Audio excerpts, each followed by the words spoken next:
Kindly subscribe the channel and hit the bell icon to get regular updates. Thank you.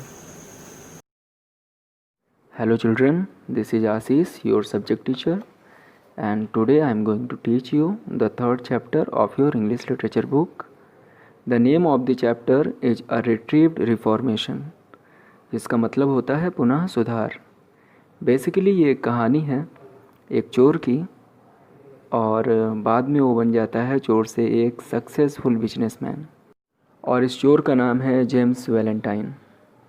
Pet name Jimmy है, लोग अक्सर इसे Jimmy कहकर ही बुलाते हैं। So let's get started. Mister James Valentine walked out of the prison into the sunshine of free man.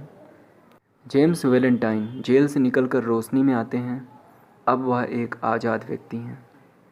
He went to the cafe of one Mike Dolan, who was alone behind the bar and shook hands with him.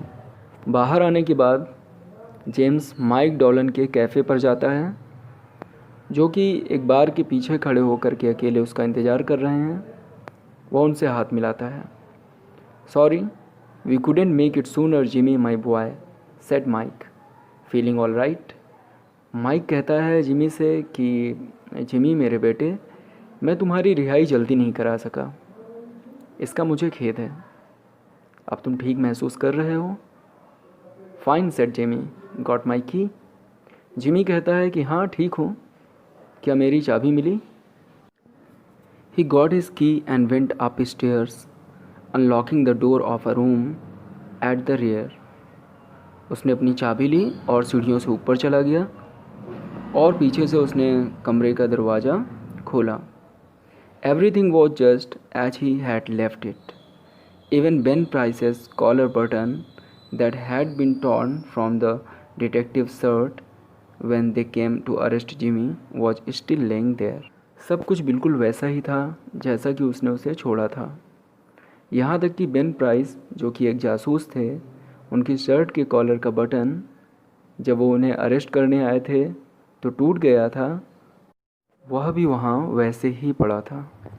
Jimmy pulled aside a panel in the wall and dragged out a dust covered suitcase. Jimmy ने दीवार में बने एक panel को side किया और उससे एक धूल भरे सूटकेस को बाहर घसीटा। ही ओपनड इट, उसने इसे खोला, and gazed fondly at the finest set of the burglars tools in the country. Burglar means होता है चोर। उसने इसे खोला, इसमें क्या था? चोरी के औजार। ये देश में चोरी के सबसे अच्छे औजारों का एक सेट था, जिसको उसने बड़ी हैप्पीनेस के साथ देखा। यह वही हथियार थे जिससे जिमी चोरियां करता था। Shortly after the release of Valentine there were neat jobs of safe burglary with no clue to the thief. James Valentine की रिहाई के कुछ समय बाद ही शहर में चोरियां बढ़ गई। ये चोरियां बड़ी ही सफाई से होती थी, जिसमें चोर का सुराग नहीं लगता था। The losses mounted and were now high enough to bring the matter up into Ben Price's class of work. अब चोरियां बहुत ही ज़्यादा बढ़ चुकी थी, उससे काफ़ी लॉस हो रहा था, और अब इतनी चोरियां हो चुकी थी कि मामला बेन प्राइस की निगरानी में आ गया। ये बेन प्राइस कौन थे? ये बेन प्राइस वही थे जिन्होंने लास्ट टाइम जेम्स वैलेंटाइन को अरेस्ट किया था। That's gym Valentine's work. Ben price ने कहा, ये जिम वैलेंटाइन का ही काम है। He is resumed business. Resume means होता है फिर से शुरू करना। वह अपना व्यापार फिर से शुरू कर चुका है। He is got the only clamps that can do such a clean job. Clamp means होता है टूल या औजार। केवल उसके पास ही वो औजार हैं जो इस तरह से सफाई से काम कर सकते हैं। Yes, I guess I want mister Valentine. हाँ, मुझे लगता है मुझे मिस्टर वैलेंटाइन चाहिए। One afternoon in Elmore city, Jimmy, looking like an athletic young student just home from college, went down the broad footpath towards the Planters hotel. वहाँ से Jimmy Elmore city आ जाता है। यह शहर उसके लिए बिल्कुल नया है। दोपहर का समय है और जिमी बिल्कुल एथलेटिक यंग स्टूडेंट की तरह लग रहा है, जो कि अभी भी घर आया है कॉलेज से।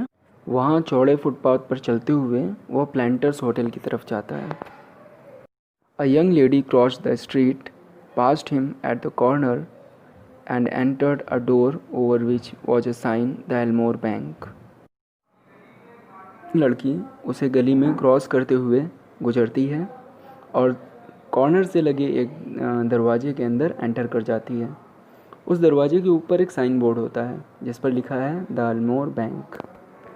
Jimmy Valentine looked into her eyes, forget what he was and became another man. Jimmy Valentine उसकी आंखों में देखता है, वह खुद को भूल जाता है और एक दूसरा इंसान बन जाता है।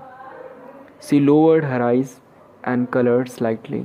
उसने अपनी आंखें नीचे की और धीरे से वहाँ से चली गई। Young man of Jimmy's style and looks were scarce in Elmore city. Jimmy की तरह स्टाइल और लुक्स रखने वाले लड़के एल्मोर सिटी में बहुत कम थे। What happens next in the story we will know in the next video. Thank you. Hello students, this is Ashish, your subject teacher, and today I am going to teach you the next part of the story. Hope you came here after watching the previous video. In this video we will know about the next story. Jimmy collared a boy that was loafing on the steps of the bank and began to ask him questions about the town, feeding him coins at intervals. Collar means पकड़ना, loafing means time pass करना। तो Jimmy ने एक लड़के को पकड़ा जो कि बैंक की सीढ़ियों पर बैठकर अपना टाइम पास कर रहा था और उससे पूछना शुरू किया, क्वेश्चन पूछना शुरू किया उस शहर के बारे में। और ऐसे ही नहीं, उसको बीच बीच में वो पैसे भी देता रहता था ताकि वो उसके प्रश्नों के उत्तर देता रहे। By and by the young lady came out and went her way. By and by means आखिरकार। आखिरकार वो जो यंग लेडी है वो बैंक से बाहर निकलती है और अपने रास्ते चली जाती है। अब देखो यहाँ पर जिमी को सब कुछ पता है, वो उस लड़की से अनजान है, वो नहीं जानता है कि वो कौन है, लेकिन फिर भी वो उसके बारे में इन्फॉर्मेशन पाना चाहता है। तो बहाना बनाकर उस लड़के से पूछता है, isn't that young lady Polly Simpson? Asked Jimmy. Jimmy ने पूछा, क्या ये जो लेडी है वो पॉली सिम्पसन है? No, said the boy. लड़की ने कहा, नहीं। She is Annabel Adams. ये एनाबेल एडम्स हैं। हर पा ओन्स दिस बैंक। इनके पिताजी इस बैंक के मालिक हैं। मोर coins filled the boy's pocket as Jimmy extracted information about Annabel Adams. Extract means होता है निकालना। जैसे ही जिमी ने एनाबेल एडम्स के बारे में जानकारी उस लड़के से ले ली, उस लड़की की जेब कुछ और सिक्कों से भर गई। यहाँ कहानी में एक इंटरेस्टिंग मोड आता है। जिमी अच्छे से जानता है कि अगर इसको पता चला कि मैं एक चोर हूँ तो ये कभी भी मुझसे शादी नहीं करने वाली है, इसलिए मुझे क्या करना पड़ेगा, अपनी पहचान छिपानी पड़ेगी और एक अच्छी पहचान इस एल्मोर सिटी में डेवलप करनी पड़ेगी। ये इंसिडेंट बहुत ही इम्पॉर्टेंट है क्योंकि इस इंसिडेंट के बाद ही जिमी ये सोचता है कि वो अपने आप को पूरी तरह से बदल देगा। वो सारे बुरे काम छोड़ देगा, चोरियाँ करना छोड़ देगा, एल्मोर सिटी में ही अपना एक अच्छा बिजनेस बनाएगा और उसी के बेसिस पर अपनी एक पहचान कायम करेगा।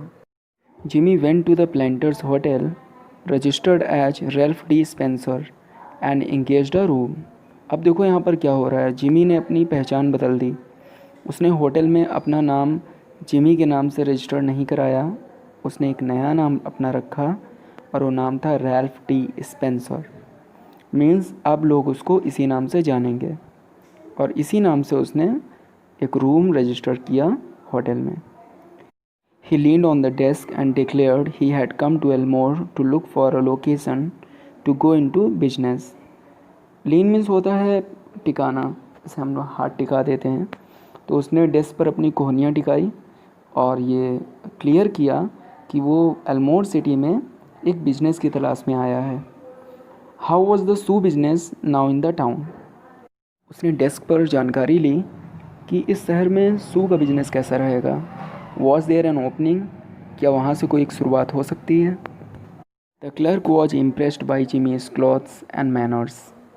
जो क्लर्क था जिससे जिमी जानकारी कर रहा था, वो जिमी के कपड़ों से और उसके मैनर्स से काफ़ी प्रभावित हुआ। Yes, there ought to be a good opening in the shoe business. हाँ, जूतों के व्यापार से एक अच्छी शुरुआत हो सकती है। Mister Spencer would find Elmore a pleasant town to live in. Jimmy ने एल्मोर सिटी को रहने के लिए सबसे सुखद शहर पाया। Mister Ralph T Spencer remained in Elmore and prospered. Prospered means होता है उन्नति करना। Mister Ralph T Spencer Elmore city में ही बने रहे और उन्नति करते गए। Mister Ralph D Spencer remained in Elmore and prospered. Mister Ralph D Spencer Elmore city में ही बने रहे और उन्नति करते रहे। प्रॉस्पर्ड मीन्स उन्नति करना। He opened a shoe store and secured a good run of trade. उन्होंने अपना एक शू स्टोर खोला और एक अच्छा बिजनेस सिक्योर किया। Socially he was success and made many friends. सामाजिक रूप से वह बहुत सफल थे और उन्होंने कई दोस्त बनाए। And he accomplished the wish of his heart. Accomplish means होता है पूरा करना। और फिर उन्होंने अपनी दिल की इच्छा पूरी की। He met Miss Annabel Adams. वह मिस एनाबेल एडम्स से मिले। And became more and more captivated by her charms. Charms means आकर्षण, कैप्टिवेट मीन्स होता है सम्मोहित होना। और पहले से और अधिक उसके आकर्षण से सम्मोहित होते गए। At the end of a year the situation of mister Ralph Spencer was this. He had won the respect of the community. His shoe store was flourishing and he and Annabel were engaged to be married in 2 weeks. साल के आखिर में mister Ralph Spencer की स्थिति यह थी कि उन्होंने अपनी कम्युनिटी का काफ़ी सम्मान जीता था। उनका शू स्टोर फ्लॉरिश कर रहा था, उन्नति कर रहा था और एनाबेल के साथ वो इंगेज्ड थे और 2 हफ्ते में शादी करने वाले थे। What happens next in the story we will know in the next video. Thank you. Hello students, this is Ashish, your subject teacher, and today I am going to teach you the next part of the story. Hope you came here after watching the previous video. In this video we will know about the next story. One day Jimmy sat down in his room and wrote this letter.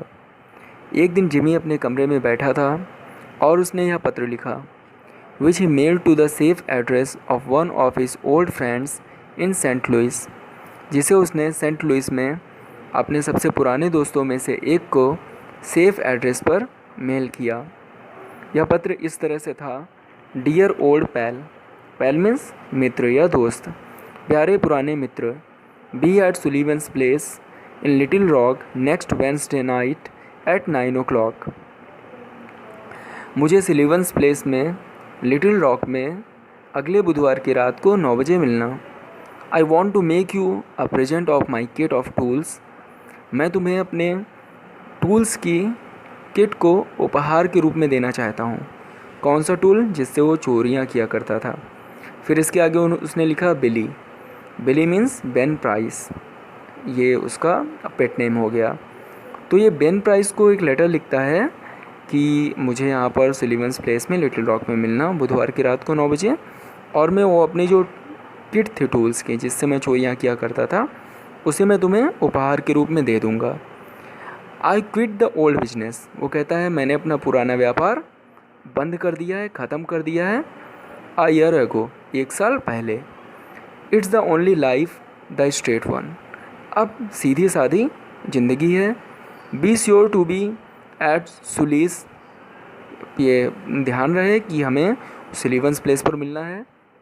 For I must see you. मैं तुमसे ज़रूर मिलना चाहूँगा। I will bring along the tools with me. और मैं अपने tools के साथ आऊँगा या मैं अपने टूल्स को साथ लाऊँगा। Your old friend Jimmy. तुम्हारा पुराना दोस्त Jimmy. Soon Ben price arrived at Elmore. Arrive means आना। जैसे ही बेन प्राइस को वो लेटर मिला, बेन प्राइस एल्मोर सिटी में आ गए। He drove around town in his quiet way until he found out what he wanted to know. फिर वो उस शहर में चक्कर काटते रहे जब तक कि वो ये नहीं जान गए जो वो जानना चाहते थे। क्या जानना चाहते थे? जिमी के बारे में, कि किस नाम से रह रहा है, क्या कर रहा है, क्योंकि फाइनली शहर का पता चल चुका था और वो एक जासूस थे, तो उन्होंने ये सारी जानकारी उसके बारे में इकट्ठी कर ली। Going to marry the banker's daughter, are you Jimmy? said Ben to himself softly. Well, I don't know. अब बेन प्राइस यहाँ खुद से कहते हैं कि अच्छा जिमी, तो तुम एक बैंकर की लड़की से शादी करने जा रहे हो। फिर वो आगे एक कमेंट ऐड करते हैं, I don't know. I don't know उन्होंने इसलिए कहा क्योंकि उनको नहीं पता है कि वह शादी कर पाएगा कि नहीं, क्योंकि बेन प्राइस उसे अरेस्ट करने वाले हैं। The next morning quite a family party went downtown together. Mr. Adams, Annabelle, Jimmy, and Annabelle's married sister with her two little girls aged 5 and 9. अगली सुबह पूरा परिवार एक साथ निकला, जिसमें मिस्टर एडम्स, एनाबेल, जिमी और एनाबेल की बड़ी मैरिड सिस्टर, जिसकी 2 बेटियां भी थी, एक की उम्र 5 साल और एक की 9 साल। They came by the hotel where Jimmy was staying. वो सब उस होटल के पास में आते हैं जहाँ जिमी रह रहा होता है। He ran up to his room and brought along his suitcase. वह दौड़कर अपने रूम में जाता है और वहाँ से एक सूटकेस लेकर आता है। Jimmy was going to Little Rock to return some goods. क्योंकि जिमी लिटिल रॉक जा रहा था आज कुछ सामान वापस करने। सभी जानते हैं वो सामान क्या था। वो सामान एक किट थी टूल्स की, जिससे वो कभी चोरियां किया करता था। आज वो अपना वो काम छोड़ चुका है, इसलिए वो सारे टूल्स वो बेन प्राइस को वापस देना चाहता है। Then they went on to the bank. फिर वे बैंक गए। The Elmore bank had just put in a new safe and vault. Elmore bank में अभी एक नया सेफ और एक तिजोरी रखी गई थी। Mister Adams was very proud of it. Mister Adams, जो कि ओनर थे बैंक के, उनको इस पर बड़ा ही गर्व था। And explain its working to mister Spencer. और वे इसकी वर्किंग के बारे में मिस्टर स्पेंसर को बता रहे थे। Who showed a courteous but not too intelligent interest. उसने थोड़ी विनम्रता दिखाई, लेकिन बहुत ज़्यादा इंटरेस्ट नहीं लिया। क्यों नहीं लिया? सभी समझते हैं, क्योंकि एक्चुअली मिस्टर स्पेंसर जिमी थे। वो जिमी जो हर एक वॉल्ट को और सेफ को खोल सकता था, इसलिए उसकी वर्किंग के बारे में ऑलरेडी उसे पता था और यही रीज़न था कि उसने बहुत ज़्यादा इंटरेस्ट नहीं दिखाया। The two children May and Agatha were delighted by the shining metal and funny clocks and knobs. 2 बच्चियाँ मे और अगेथा, जो कि एनाबेल की सिस्टर की बेटियाँ थीं, वो उस वॉल्ट के शाइनिंग मेटल और उसकी फ़नी क्लॉक्स और नॉब्स को देखकर खुश हो रही थी। वो उनके लिए खिलौने जैसा था। What happens next in the story we will know in the next video. Thank you.